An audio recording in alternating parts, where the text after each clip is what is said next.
Welcome everyone today for this webcast by Secureworks. Today we're talking about how to elevate your security posture. Insights from Frost and Sullivan. By ways of introduction, my name is Stacy Leidwinger and I'm the Vice President of Marketing here at Secureworks. And I'm honored to have Lucas Ferrara. He's an industry analyst of cybersecurity practice at Frost and Sullivan. And I've had the honor of working with him for over a year now. So thanks for joining us, Lucas. Thank you for having me.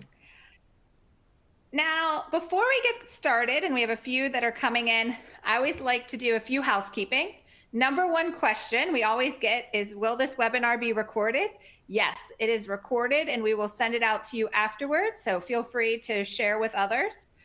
If you have questions, please put them in the Q&A box. We are going to cover them at the end, but feel free to enter them, and we'll keep an eye out. Maybe we'll catch one or two during the session. If you have technical questions, please do submit. We have someone here on staff that will help answer any of those. On your left, you can also find a number of related content to the topics that we have today.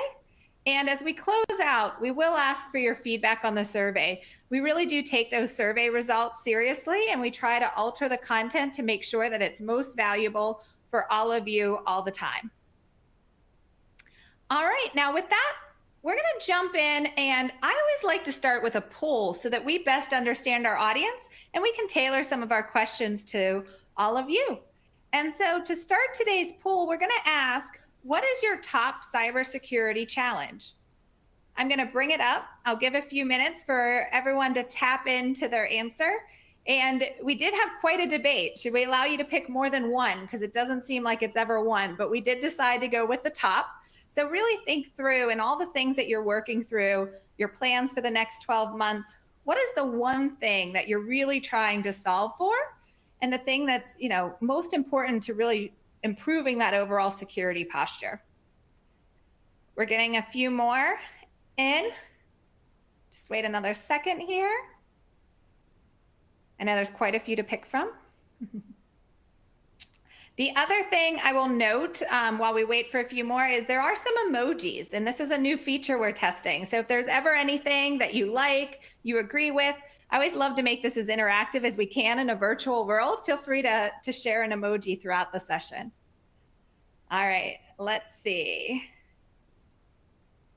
All right, the top one is lack of visibility. This does not surprise me given just the expansion of the attack surface, especially when we're thinking about cloud and SaaS applications. Oh, I love the emojis, great. Lack of resources and relevant skills, always a top one. Alert fatigue, current practices, time consuming, and none. We have a few that are overall really satisfied with how they're doing. Lucas, what I think is interesting about this audience poll is it's not that different from a poll you ran with Frost and Sullivan, right? Yeah, actually, it's pretty much the same if you think about it. Because you have lack of visibility as the first one, winning by quite a margin, and then the others is secondary. Although in this poll we get the alert fatigue a little bit higher, but it's still very remarkably similar, right?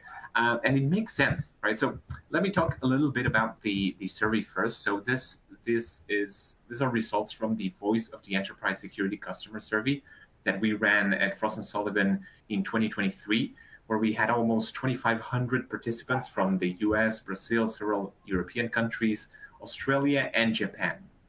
So all participants are IT and cybersecurity decision makers in their respective organizations. And we asked a ton of questions, but this was one of them. So this shows the main challenges. In this case, they could select more than one, so that will, of course, change the results as well. But as you can see, lack of visibility is the top one by a wide margin, which is something that makes a ton of sense, right? Environments are increasingly complex as organizations undergo digital transformation. And as a result, these environments become more opaque. And then second and third, with a very similar percentage, we have lack of human resources or security personnel with the skills to handle security operations and alert fatigue. And these are also two very, very common issues. As we know, the cybersecurity workforce gap is continuing to grow day by day. meaning that hiring and retaining cybersecurity talent is incredibly difficult. And additionally, security controls, especially when they're disjointed, there's this joint between them, this will generate a ton of alerts, which creates this vicious cycle with the already mentioned shortage of personnel, meaning nobody has time to look at all of the alerts, or rather, if you look into every alert, you're never going to have time for the really important stuff. And so, give me a second. There you go. And so this is another question that we had in the survey, that it's related to the how many times has your organization been negatively impacted by a successful attack? So this does not mean necessarily number of attacks, but number of attacks that actually caused an impact. So as you can see, you get almost 15% that say zero, none in the last year, which is either they do have a very good cybersecurity and were negatively impacted, or they don't know that they've been impacted, which is a little bit more worrisome, right?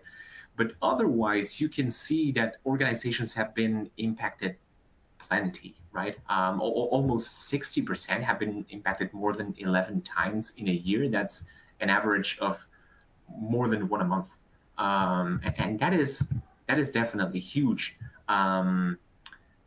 This is just to reinforce the point that no matter how safe you think your organization is, you are going to be attacked, and sometimes an incident will happen, and those incidents have their consequences, right? As we can see in the next slide, these are the consequences of those security incidents, right?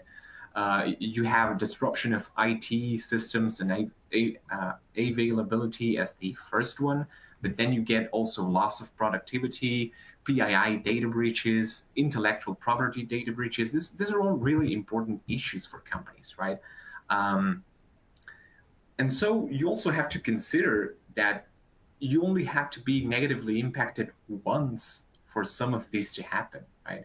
So when it comes to eroded brand reputation, less trust from customers, media impact, these are all things that could happen no matter how many times you've fended off or successfully resolved attacks in the past, right? So it's important that if this happens once, this could have an effect on your organization.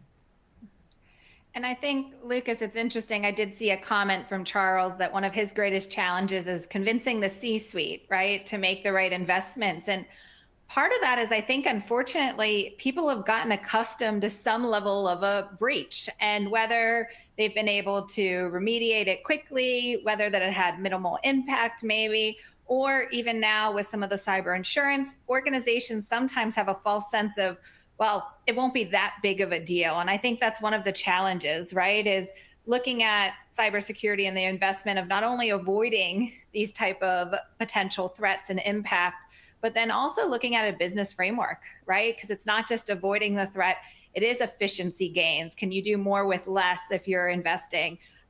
Same with, can you actually reduce the cost of spend if you've got some overlapping tools but provide the same outcomes? So it's interesting when I see Charles' comments and the outcomes here, because at some level it's like, well, why would you not invest? But it's real business decisions that organizations have to make of what is the right level of investment and where to make sure that my risk reduction is at a place that I feel comfortable with. Absolutely. I think those are really important conversations to have, as long as you always keep in mind that cybersecurity is always more of a business enabler instead of a cost center, right? Because, yeah, of course, you can say, okay, we have gotten accustomed to a certain level of risk, but at the same time, you have to consider, okay, data breaches are incredibly costly. All of these issues, for instance, eroded brand reputation, that's going to hit hard, right? The customer churn, you're eventually going to even if you don't, I don't know, you get a ransomware attack and you don't pay for it, and you manage to keep all the data somehow, that's still going to have an impact because customers are going to be trusting you less with their data, right? So yeah, I agree. You do have to have that conversation. You do have to consider the most effective investments, but at the same time, you should always keep in mind cybersecurity is definitely a business enabler, right? Yeah. And it's interesting. We got a question from Paul. I said, I'll try to make sure where these fit, it makes sense if we get a pause. And he was asking, do you consider data backups to be a critical element of cybersecurity? And I'm guessing your answer would be the same as me, is yes, but that can fit in a lot of different organizations. But if you're not testing your backups, I've seen some unfortunate incidents that have occurred where they thought their data was backed up only for it to fail. So my answer would be yes to Paul. Your thoughts, Lucas, as you shake your head?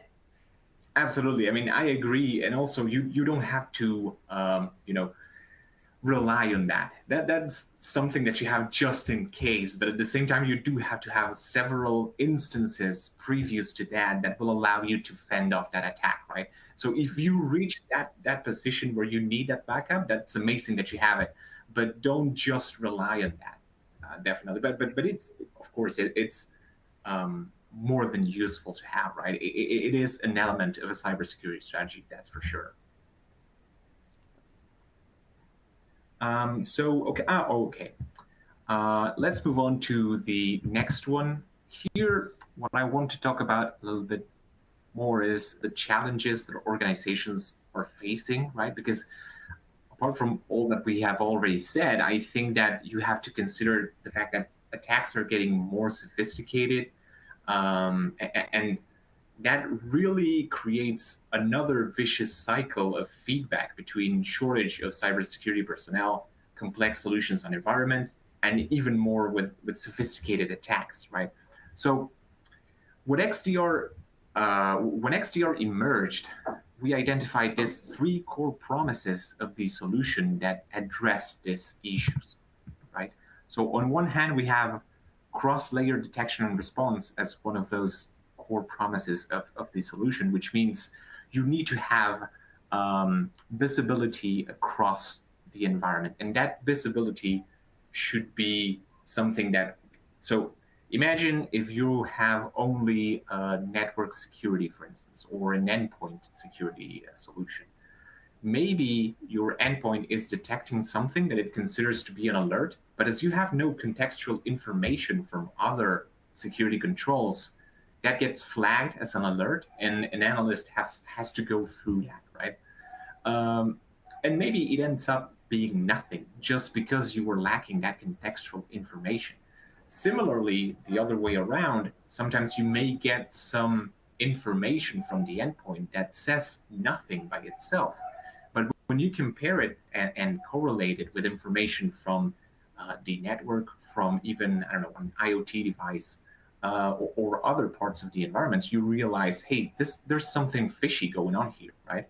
So this cross-layer detection and response, what it gets you is ability to see beyond what you should see with disjointed security controls, right?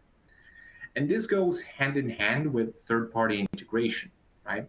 Integration is a huge part of XDR. XDR needs to have this sort of connection between the different tools. And we've seen, especially early in the days of XDR, a lot of competitors going for more native integrations, but we consider third-party to be key here because it will provide flexibility to customers, right? It will provide them options to do you want to go for, best-in-breed solutions? Do you want to work with a specific endpoint solution just because your team is more familiar with it? Then go ahead, right? That's why third-party integration is specifically important to create another advantage for the security teams working on this cross-layer detection and response.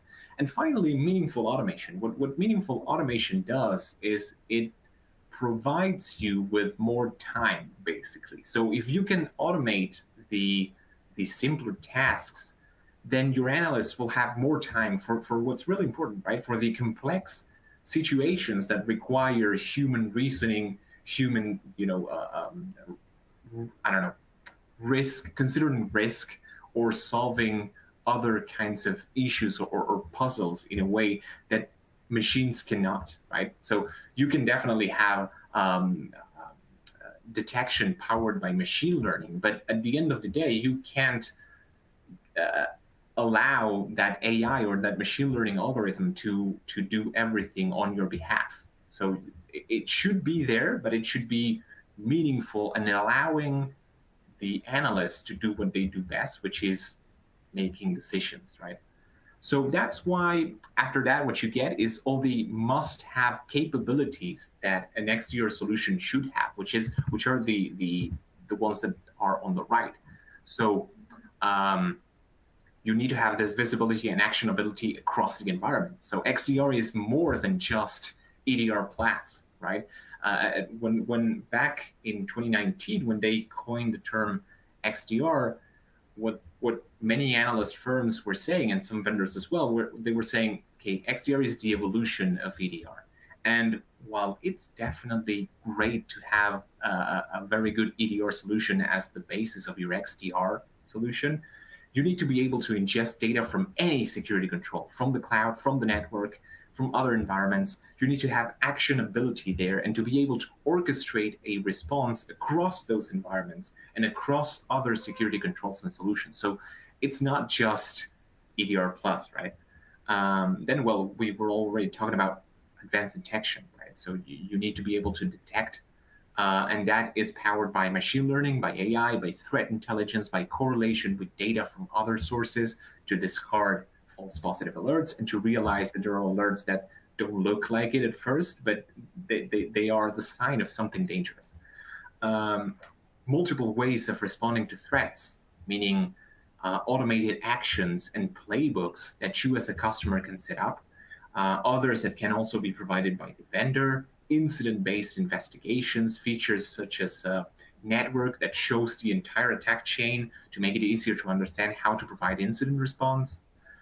Then the fourth one is information at the tip of the fingers, right? And this goes back to that comment that they made about convincing stakeholders, right? So you need to have reporting, information clarity, because what you cannot see, you cannot. I mean, we've already established that with the fact that you need visibility, right? But at the same time, even if you're providing top of the line cybersecurity, if the stakeholders of the company don't see the threats that you're stopping all the time, they're not going to consider cybersecurity a business investment and are going to consider it a cost center, right? For instance, you're not getting breached, right? You're one of those companies that have a very good cybersecurity strategy, and you're not getting breached. So stakeholders might think, hey, why are we spending so much money on this XDR solution? And if you can show exactly what you're doing through reporting, through dashboards, through stuff like that, that's actually user friendly. You as a CISO have an advantage there to justify the investment and say, hey, we even need to invest more because look at this, look at how many threats we're stopping every day, and this is increasing, which means at some point we might get reached, right? So that's why information is so essential to have. And then finally, comprehensive security strategy. So these are capabilities that allow the solution to address, the most complex security needs of global organizations. So this is what XDR represents, right? The basis for a very comprehensive strategy that includes everything across all security controls, all environments, and orchestrates it to provide responses to threats. Lucas, I think you broke down XDR, which often is an acronym thrown around without a lot of depth, in a very strong, understanding way and right elements. I'm curious, using the emoji, since some of you have engaged with us, I'd love to see just from an emoji standpoint, maybe a heart if you've started investing in XDR, maybe a thumbs up if you're in EDR, just to get an idea. But one of the things I think you've outlined, Lucas, is a lot of these things are the things that solve or try to solve some of those fundamental problems you talked about, right? Visibility, going beyond just the endpoint. How do you really have visibility across everything? But as you pointed out, it's not good just to have visibility if you don't have the right detection and response capabilities layered on. That's the value that comes from, and that's where you get the efficiency gains in terms of lack of resources, but it's also where you're able to reduce that amount of alert volume. So few hearts, lots of thumbs up. I think that's the other thing that you were talking about. I see a lot of thumbs up, meaning people are kind of at the EDR stage. I see that a lot. Organizations kind of start and expand, but I think there is a time to do that. I know with our own customer base, we see about 60% of the threats that come in are outside the endpoint. So endpoint's critical, right? The flip and reverse of that is 40% of the threats are coming from the endpoint.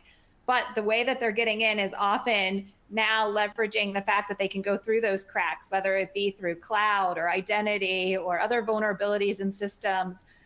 Network still is becoming popular. So thank you for breaking that down the way that you did. Perfect. And so I think it's also important to see, as you were mentioning, right? So who's starting at the endpoint, who's investing in XDR right now? We're seeing the XDR market continues to grow year by year extremely fast, right? Even in comparison with other security sectors, which cybersecurity, as we know, is an industry that continues to grow year by year extremely fast in comparison with others. And it makes sense, right? Because we're getting more and more attacks. Organizations are going through digital transformation. Nowadays, almost any organization will have at least a part in the digital world. Organizations are moving to the cloud as well. So it's really important to have this comprehensive security across all the environment, right? And that's why XDR is seeing so much adoption in the market, right? The numbers specific, the specific numbers that we're showing here, these are just Frost & Sullivan numbers, and we know that all analyst firms and all companies will have different numbers on this.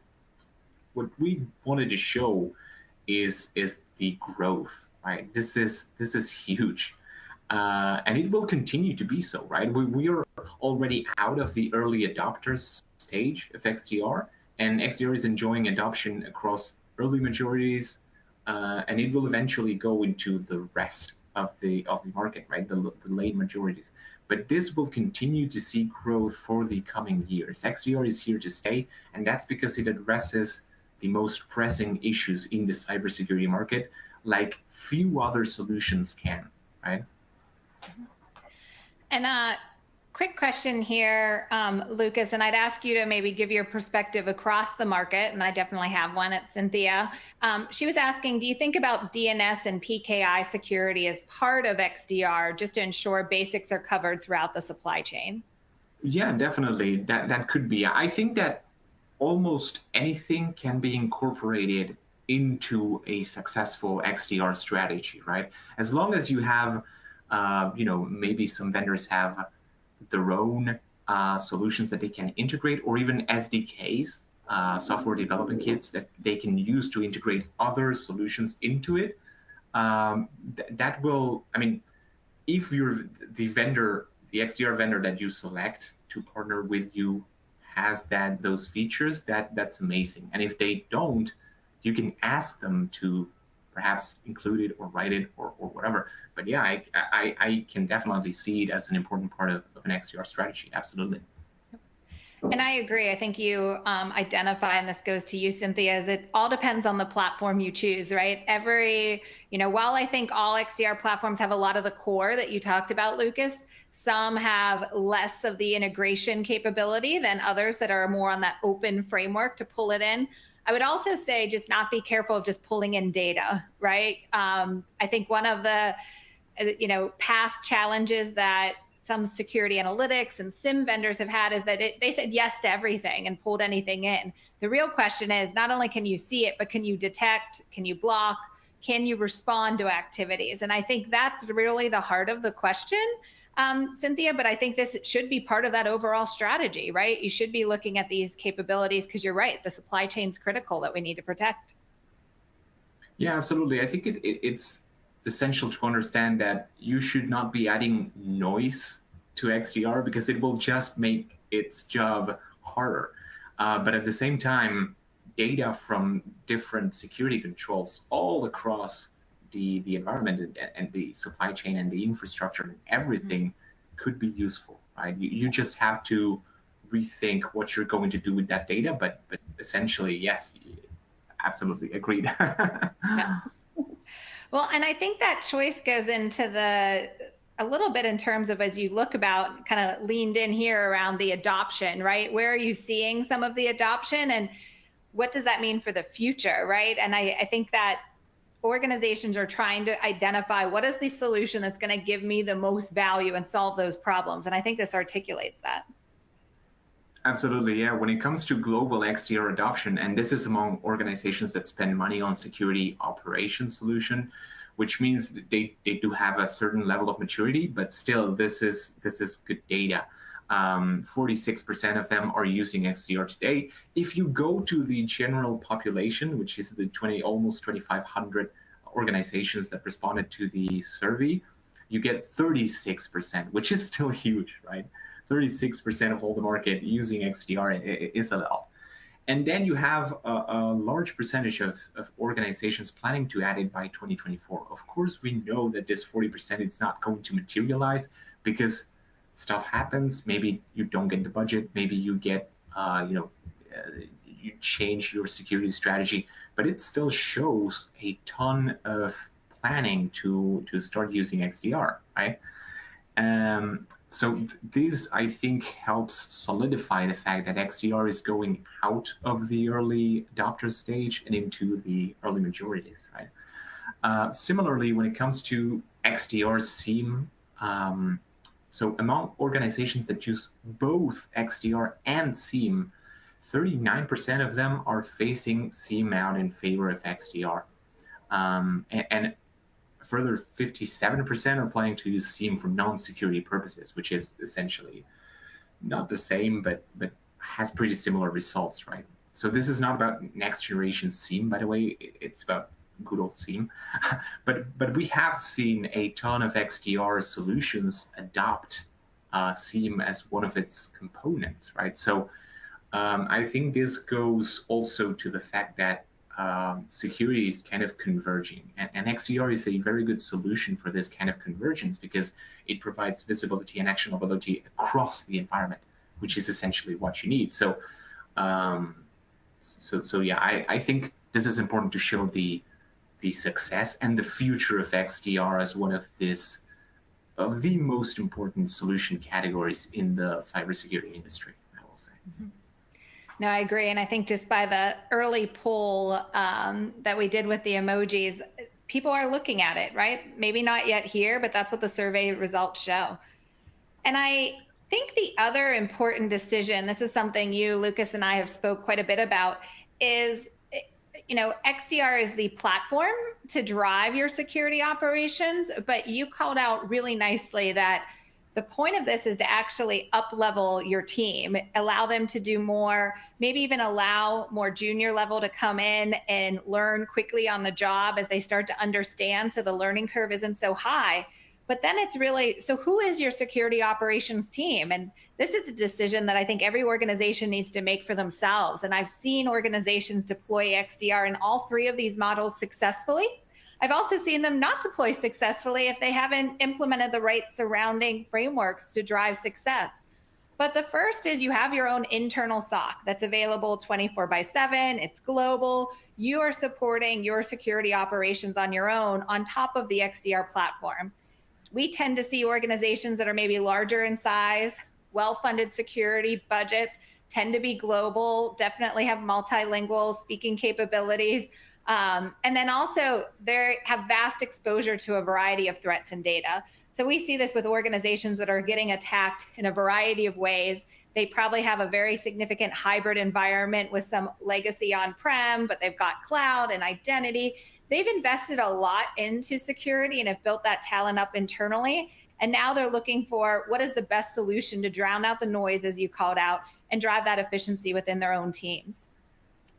The second model I like to call is a hybrid SOC. This means that you probably have a smaller security organization, maybe anywhere from 5, 10, maybe even 15 individuals, but you're not running 24/7 coverage. And that's where you're really looking for a partner. Also, your team tends to be implementing newer technologies, putting in best practices, handling a lot of training, looking at things like zero trust and those type of policies. But you truly are looking for an organization, sometimes called MDR, Managed Detection and Response, that can go ahead and support that 24/7 monitoring, detecting to the threats, responding to the threats, investigating them, and allow you to have some extra response capabilities built in. This is something that I've heard customers say, even if I could have my own internal, I like having a partner. It provides a scale that I would never build internally. If I'm partnering with someone, they're seeing more threats, more variety, have greater intel than I'd have internally. So we see this again as kind of that mid-sized organizations. They have a small but mighty internal security team. Some of the best security analysts I've seen maximize a hybrid SOC. They're looking for help with that 24/7, 365 days a week. The other thing I've seen is where they're looking to up-level the skills and knowledge. And so one of the best ways to really up-level your own team is to allow them to work with a other SOC that is able to give insights, do an investigation together, review a response action, build response actions together. And that allows them to tap into resources that frankly are getting trained without paying for training. And then the final model is a fully outsourced SOC. Everything is outsourced from a security perspective, almost little to no internal expertise. We often see that IT is also outsourced. So often kind of that function of technology security is completely outsourced. And we see this in organizations that frankly need to move fast. They don't have a ton of experience in this area. They need to make sure they're supporting and enabling the business. And they're looking to make sure that they're leveraging some of the best expertise that's out there. And as I said, I don't think any of these are right or wrong. It really depends on your operational model. But I really think it's important when you're thinking about potentially moving to XDR, who's consuming that? And what type of security operations model do you have? We know as we buy technologies, it's never just a technology purchase. It's always people, process, and technology together. Exactly, absolutely agreed there. And I will say one more thing. When I was talking about the convergence in the market, there's also some technology convergence between XDR and MDR, right? Many MDR solutions are using underlying XDR cores, XDR technology, XDR platforms to provide those services, right? So at the end of the day, sometimes it's just, okay, yes, I do want an XDR-like strategy, but the solution is to go for managed XDR, right? Because you don't have the resources to do it yourself.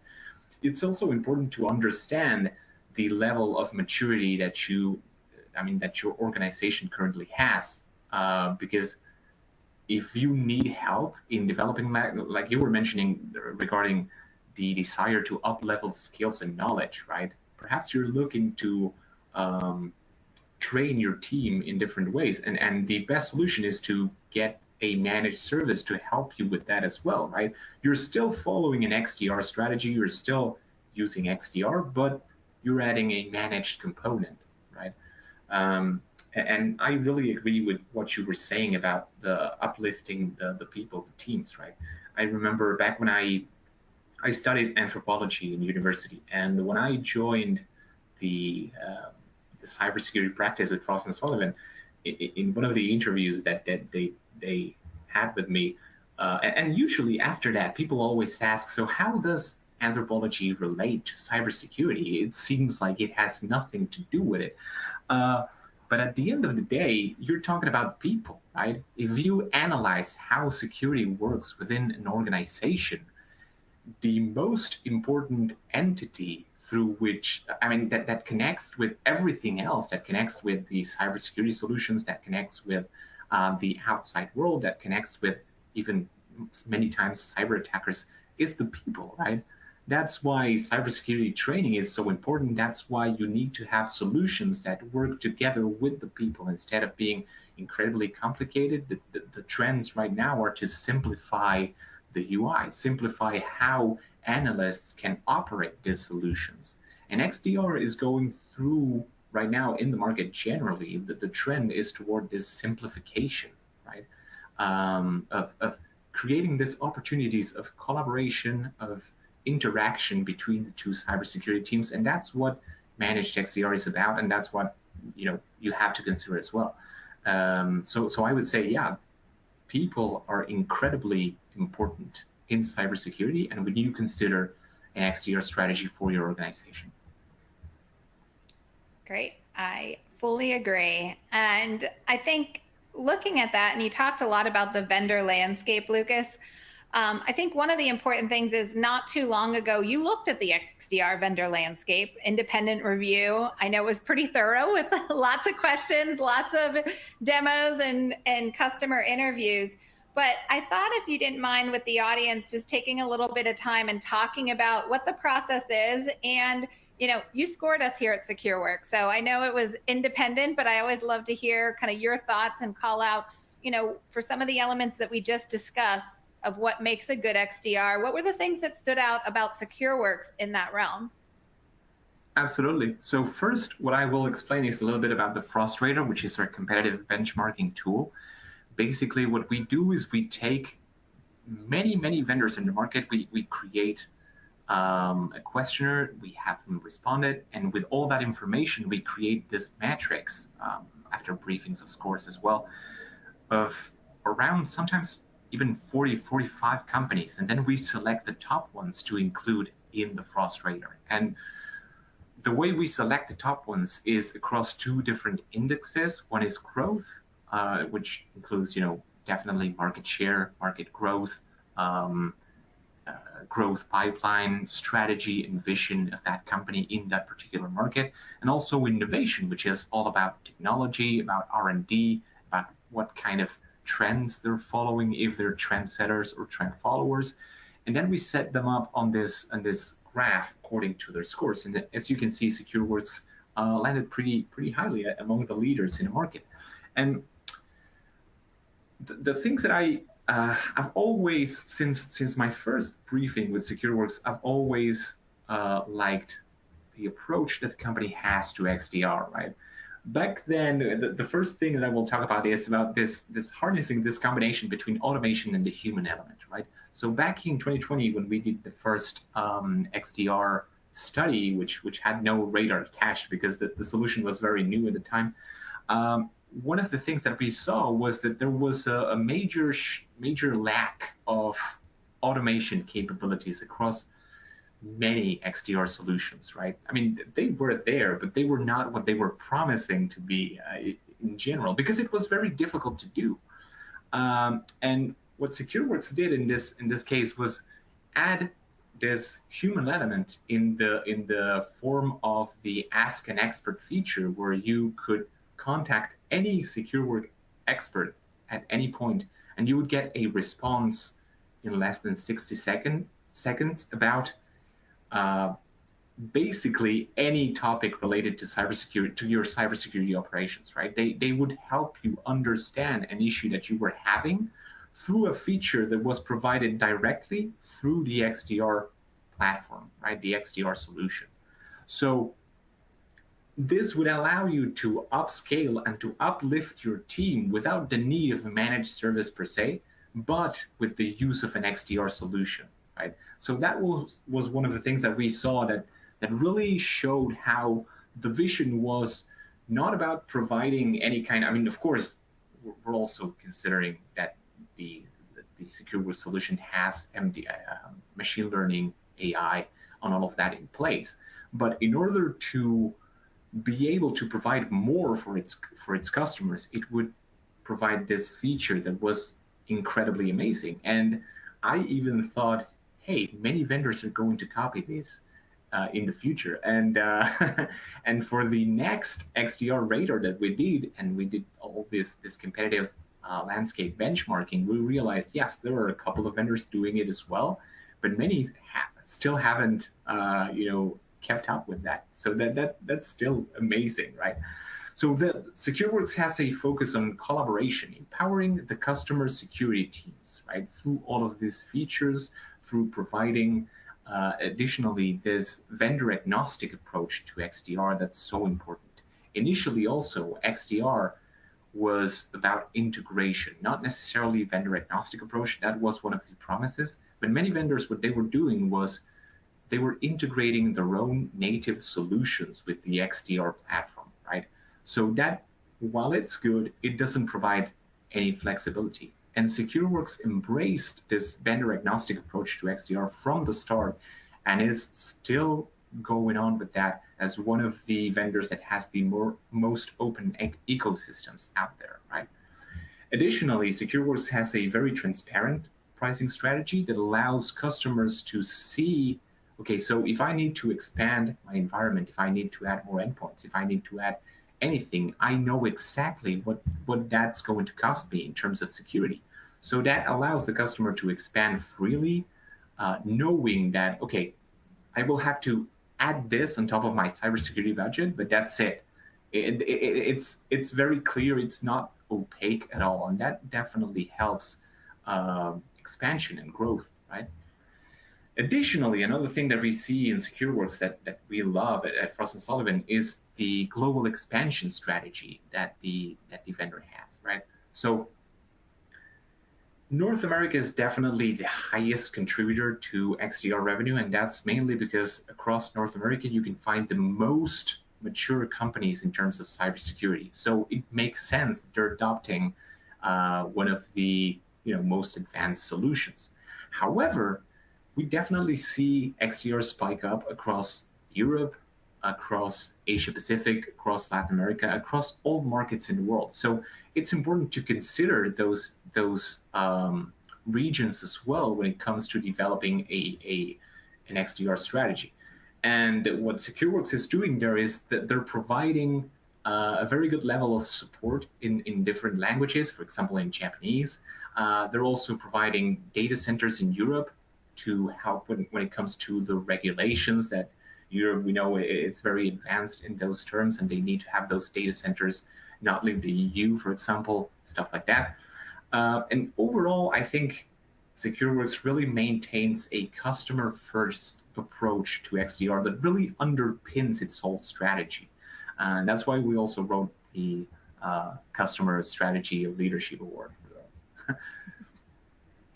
Now, thank you, Lucas. And I would like to iterate, these were Lucas's words, not mine. And so really appreciate the thoroughness, and I couldn't call out things probably better. And we were honored to be recognized as that competitive strategy leader by Frost & Sullivan based on the reviews. And what I like to say is, as we kind of pull this together, and it's interesting to see the correlation is, why do we hear from our customers? It's a lot of the things that you called out, but we tend to put them in these 4 buckets really because of the value that it provides to customers. It is that superior detection. And so the fact that we're pulling in over 750 billion events a day, we, through our detection capabilities, weed out 99.9% of false positives coming from third-party point products. And what that means is we are reducing the noise, but we're also finding things that others may not. The fact that we're pulling in telemetry natively from the endpoint, the network, cloud, identity, email, OT, and then applying threat intelligence, machine learning, AI to elevate the detections means that we're finding things others miss. We do have one of the open without compromise platforms that, Lucas, you referenced, with hundreds of integrations, along with APIs and SDKs that others can build in their own integrations. One of the things we like to call out is that we natively support some of the most EDR agents. So yes, we have our own that's included, but we also support the likes of CrowdStrike, Microsoft, SentinelOne, Carbon Black, and many of our customers, in fact, almost 30% have a multiple EDR strategy. So we also see why organizations are leaning into XDR is because of acquisitions and others. They've got multiple endpoint technologies. That unmatched response is critical to us. For those that may not know SecureWorks, we have a highly robust incident response team and practice. All of that intelligence that we gather from our IR team that is helping in emergencies not only get fed back into the platform, but is available for our customers. In fact, we're one of 4 accredited by the US and UK government. We also, as Lucas called out, we look at response in a variety of ways. We have unlimited response for any asset monitored. So if there is a breach, we are with you till the end. We also make sure that we've got automation. About 50% of all response actions are automated through the platform. And then equally, we make sure that you do have direct access to a security analyst. And I'd say this is maybe the most differentiated capability of the platform itself, is you're not just getting technology, but you're getting the ability to contact a security analyst that has on average 5 years of expertise or more. And then finally, we've talked to our customers. There was a question around how do you prove out ROI, and we'll answer it maybe a little bit later.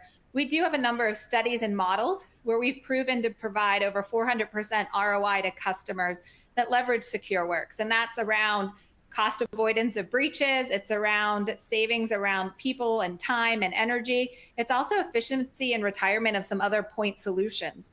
For example, we integrate SOAR capabilities. We include 1 year of data retention. We have our own endpoint agent. So we see a lot of organizations consolidate spend into that overall platform. Yeah, I think I have a couple of things to highlight here. First of all, when we were talking about before about cybersecurity not being a cost center, you can definitely see that here, right? Attackers are out there. You're going to get attacked. If you get a breach, you're going to have a huge loss, right? So if you don't have cybersecurity in place, that means you're at a loss of money. So cybersecurity is definitely a business enabler, right? And I like that you featured this here.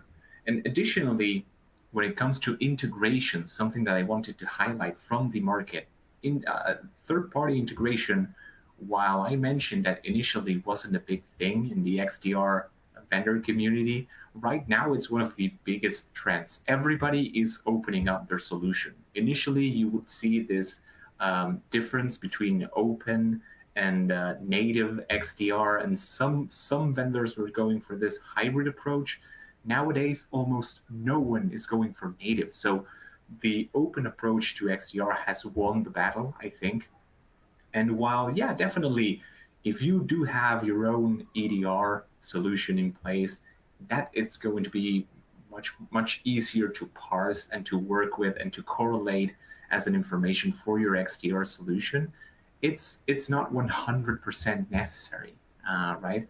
And so having this more than 300 integrations into third-party products, what it does is it provides value for the customer because they can choose to work with the solutions that they already know how to work or the ones that they consider the best, right? So if you can provide that, I think that's a really, really important part of what XDR is at its core, right? And I think, again, it's just not the integrations. It's we have our own counter threat unit, our CTU team that is collecting intelligence and really monitoring and analyzing how threat actors behave and understanding indications of compromise. And that's incorporated into the platform. And what we see from other customers, what we see from incident response, all that knowledge, we have a threat graph of over 400 billion points that go into the detections that sit on top of those integrations. I know Cynthia had a question about what about advanced threat points. I'm not sure what you mean by advanced. If you're talking kind of DNS, PKI, like all those feeds can absolutely be brought in. We've definitely expanded on the operational technology, the OT front. So I think a lot of times, one of the things that we can share with you is our documentation of what's available out of the box, what can be leveraged through APIs and SDKs, but always open for conversation. The other thing I did want to call out, and I think sometimes the best way, if you haven't noticed, is using other people's words, right? I can say something, but what do others have to say? So the 9/11 Memorial and Museum has been a longstanding SecureWorks customer on top of the XDR platform, but then we also use MDR, our own SOC, Managed Detection and Response, for them.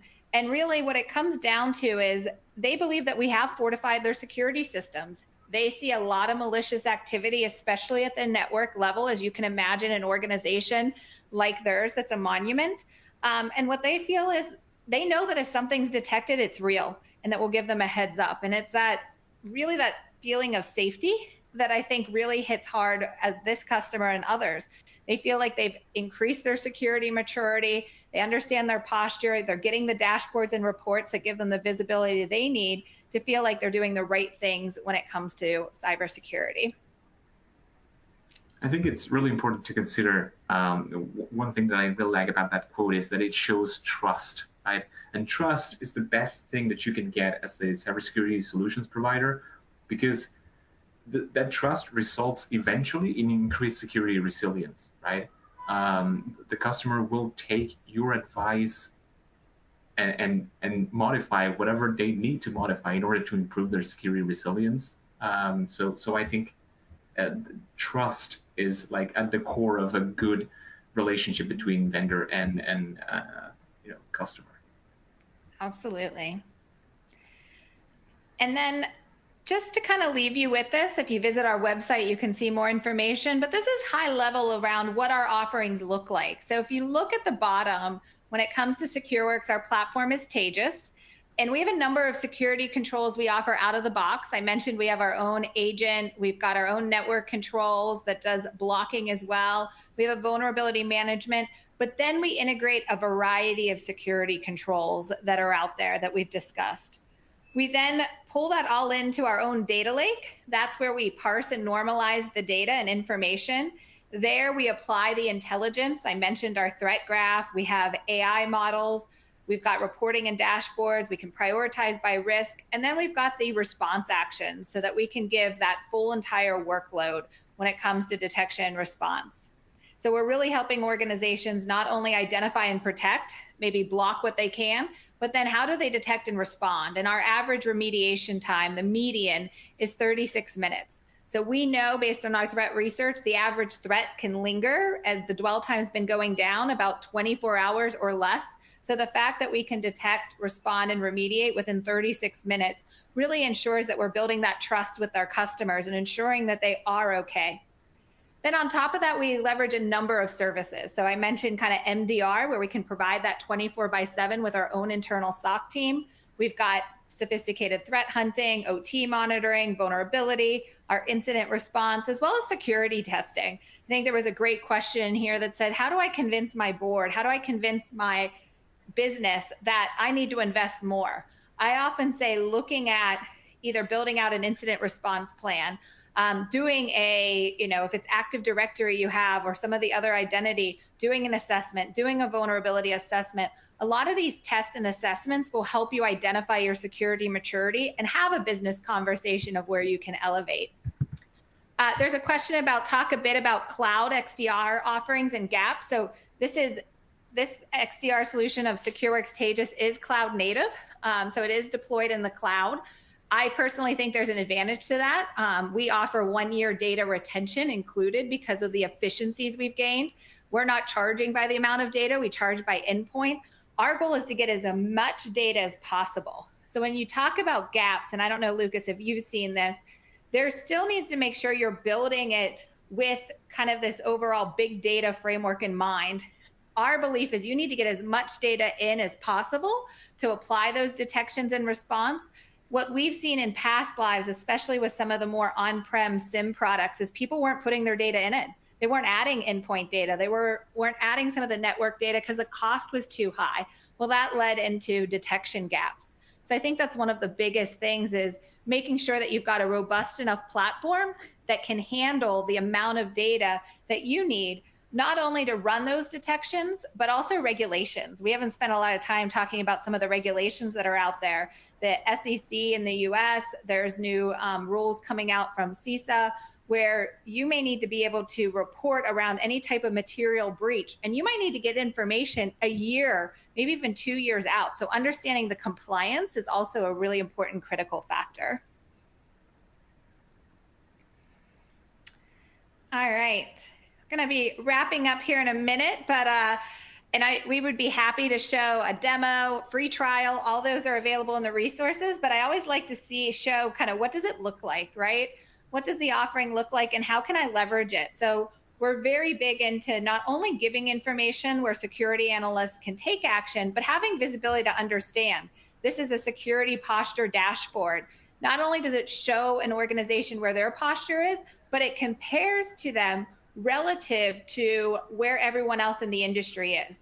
This is another great tool when you're talking about going to a board level and understanding where's my risk level, being able to say that my posture is improved, or being able to say my posture is higher or lower than others in the industry. Another dashboard is our alert triage dashboard. So this is where you're going to see all of the alerts that come through. What's great is you're going to see what we've automatically identified as being critical or high. We also have a threat score that's based on AI and context that will say this alert would be critical for anyone, but because of these factors and knowledge of your environment, it's even higher risk for yourself. So this allows someone to quickly identify from all of the different telemetry sources what might be most critical to address. And then finally, if you are using our MDR offering, Tejas Managed XDR, we have an entire dashboard here that can show you response times and everything that's been going on. How many threats have we found? How many incidents are we responding to? We are a big believer in visibility. What means is if you are leveraging MDR from SecureWorks, you as a security analyst, as an organization, should use the exact same platform and interface that our security analysts are working in and doing it together. It's why I'm so passionate that a lot of a good cyber defense starts with the right XDR platform and builds out from there. I think this one thing that I wanted to note about visibility, you can tell here that you can find visibility for the analysts, right? The alert triage dashboard. You need to have some visibility into how to solve the issues that you are going to find, right? How to respond to threats. Then you also get security posture for the C-suite, right? Convincing them to spend. And you also get managed XDR dashboard for the customer, right? So you can see all that data that you need. So this is like 3-layered visibility, and that's the stuff that you really need in order to have a successful security strategy, right? Absolutely. There's lots of audiences for security. Exactly. That could be our whole other next webinar, Lucas. All right. I'll let you wrap it up. And if there's final questions, please put in the chat. Perfect. So here's a slide about the things that we consider to be essential in selecting the right XDR solution for your business. As we talked about before, the market is very, very huge. The differences between vendors are also huge. And on top of that, there's also market confusion and different marketing messages that come from one side or the other that tell you one thing or another. So the first thing that I would do is I would consider different XDR approaches. So this is what we were talking about before. On one hand, you have the managed or unmanaged approach, right? You have, okay, do you want to go for managed XDR or MDR, or do you want to go for just the XDR solution, right? And on the other, you have open, hybrid, or native approaches to XDR. While native is already dwindling, the fact is that sometimes you might consider go for a vendor that already has all the integrations in place of all their security products if money isn't an issue, and if you're okay with replacing your entire security suite. It could maybe a good idea in some cases, right? In others, if you want to keep using the stuff that you're already using, or if you want to use the best of breed solutions for, I don't know, network security plus EDR plus something else, perhaps you want to go for a vendor that has a more open approach to XDR, right? Secondly, you need to pick an XDR solution that can give you visibility over your environment, right? Because different vendors are focusing on different things, right? Stacy, you just said you guys are focusing more on OT investments right now, right? So if you do have a big OT or IoT devices component in your environment, you need to go for an XDR vendor that allows for that integration, right? Cloud, network, and endpoint are already a given nowadays. You need to look further to see if that will work for you or it will not. Maybe you need security operations with adjacent to developers, for instance, or maybe you need visibility into containers. Whatever you need, you have to consider that as part of your XDR strategy, and you have to partner with an XDR vendor that provides you visibility into those, right? Third, you have to think carefully about automation capabilities. What kind of automation do you need, right? Nowadays, generative AI is very much one of the next big things or big buzzwords out there. But perhaps depending on what you're doing with your XDR, you don't necessarily need it. Or maybe you do, but you don't need to pay a premium for it. Perhaps you would better go for something that's more managed XDR, and you just need the custom detections powered by machine learning or playbooks. Also consider what kind of playbooks does the vendor let you customize yourself? Is there any kind of sharing capabilities between the playbooks or the detection rules that one customer can do? Can they share it with other customers as well? All of that is worth considering as well. And then finally, consider localized support, like we were talking about before, um, expansion capabilities, right? So if you have a big business in Europe, I know that most people in Europe are excellent with their English skills, but at the same time, sometimes cybersecurity needs fast comprehension, and that needs to be exact, needs to be perfect, needs to be precise.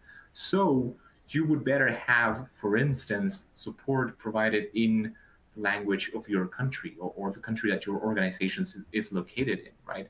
Sometimes you need also features that simplify management. You need direct support from vendor, like the Ask an Expert feature that SecureWorks has. So consider all the extra stuff that you will be more comfortable with, because there are many XDR vendors that do provide specific and very complex capabilities that can address your specific use case. So always ask about those as well. Great. Well, thank you, Lucas. And thanks for everyone that stayed on. We did answer most of the questions. One question from Daniel, is there a free edition of Taegis to explore? Yes, you can go to our website and download Taegis. Also, if you prefer, we have what we call proof of value team, and they are there to make sure that you get set up. And then we come back a week or two later and respond to any questions. So we can be as hands off or as involved as you would like to be able to really get that experience. These are the resources that you'll see at the bottom. Again, I want to thank everyone. I like the emojis and the interaction and the questions. Lucas, thank you again for joining. I always enjoy our conversations, and I learned now your background was anthropology. I should have started with that because I love hearing where people got their start in security. It really is security. Thank you. Thank you for having me. This was great. It was a lot of fun. Well, thanks again, and I hope everyone has a great rest of their day. Thanks for joining us. Thanks, everyone.